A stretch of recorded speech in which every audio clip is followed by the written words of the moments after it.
Mutton Gaming. I'm a Mutton Gamer, and Mario Kart 8!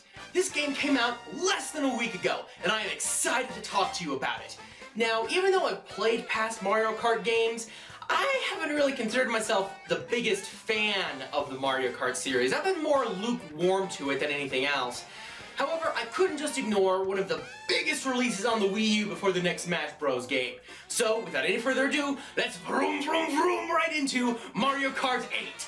I promise not to do that sound effect again, that was atrocious. It is a time of peace in the Mushroom Kingdom.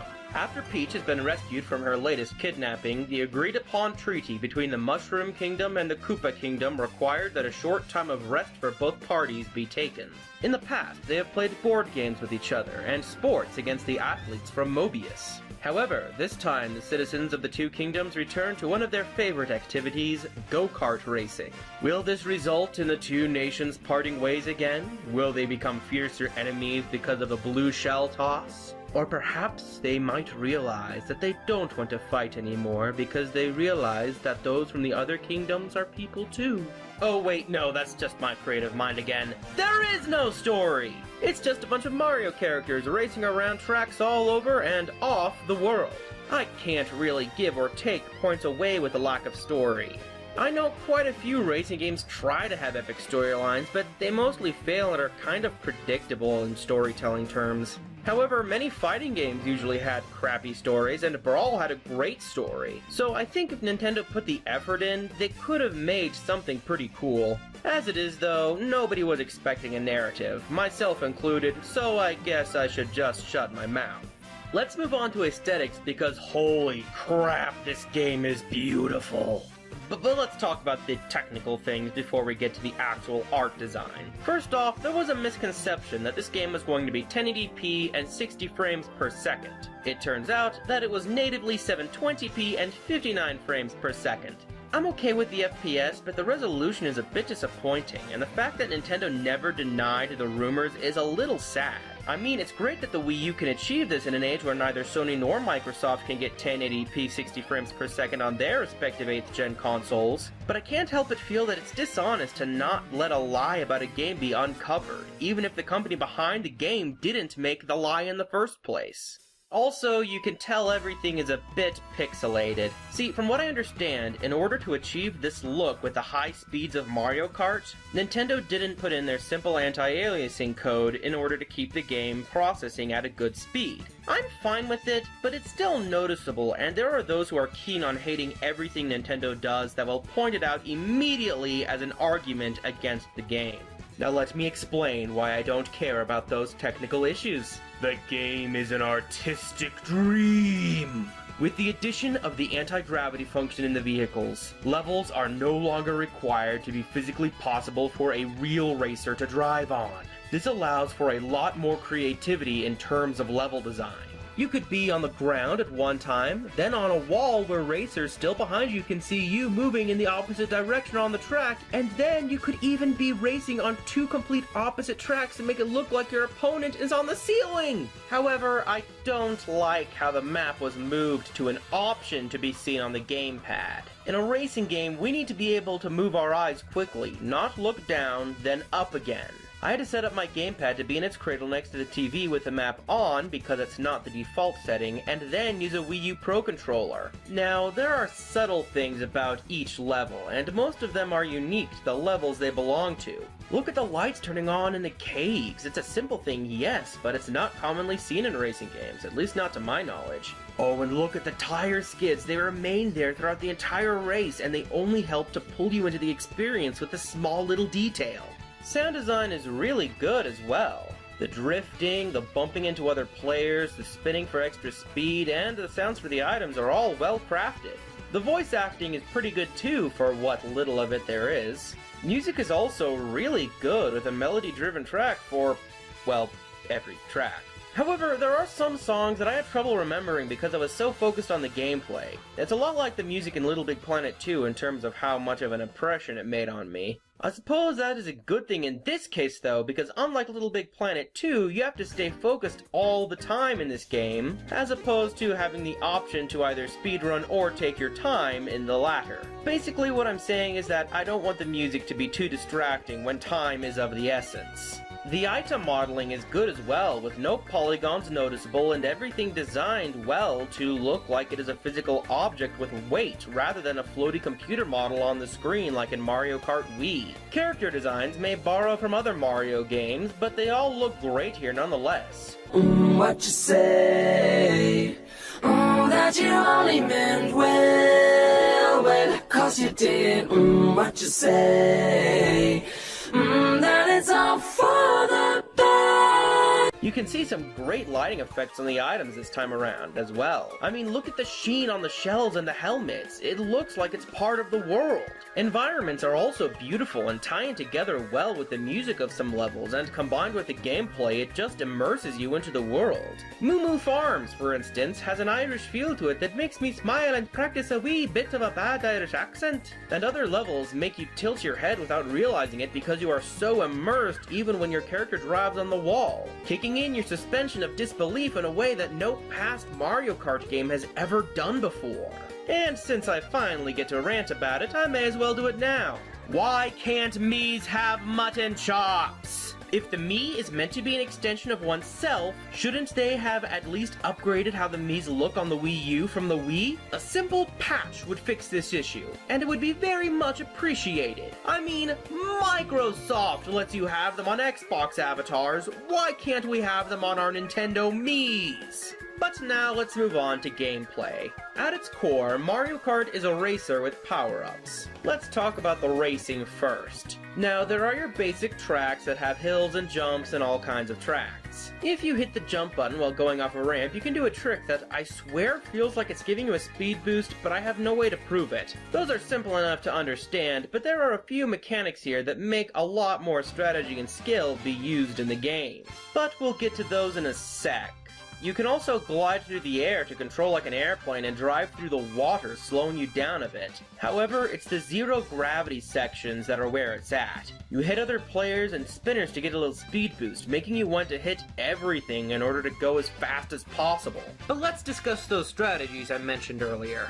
First, there's the opening to the races. You have 3 separate scenarios that determine how you started out. Now, there's the basic start, the one that most new people would know. Second, there's the one where you hit the gas early, and this results in you overworking your engine without it going, so you're stuck for a little bit. If you're new to Mario Kart, then this will most likely have you thinking that doing it is bad. However, if you get the timing of starting your engine just right, you'll get a speed boost and you can go from last to 4th in a second or two. The other major strategy is drifting. This is a little hard to master, but it makes the game a lot easier on you. If you hold down the jump button and then push the direction you want to turn, you'll begin to drift. When big blue sparks appear and you let go of the button, you get a small boost of speed, so that's always nice. You get to come out from a turn and go faster. However, if you wait for the orange sparks to appear, you get a much larger speed boost, which really makes you love those huge turns that exist in the game because it really helps you out. Now let's talk about those power-ups, because they're all pretty neat. First off, there are the boost panels. Are these actual power-ups? Probably not, but they're all throughout the stage and give you a speed boost, so why not put them here? There are also coins throughout the tracks that I'll get into later with their purpose. As for those power-up boxes, let's start talking about their contents. Let's start with all the returning items and their effects. The coins give you 2 more coins to your counter and a very small speed boost. Green shells travel in a straight line and they can stun players if they are hit by one. The triple green shells will orbit around your cart to protect you from damage, and they can be thrown one by one with the item button. Red shells and the triple red shells act like the green shells, except that the red ones can home in on the nearest player either ahead of you or behind you. Bananas are traps that you place in the road that can either be used to spin out other players or block items from reaching you. There are also triple bananas that work the same way, where you can lay them out one at a time or let them spin around you for protection. Take my advice though. Bananas, green shells, and red shells are the items you can hold behind you by holding the item button down.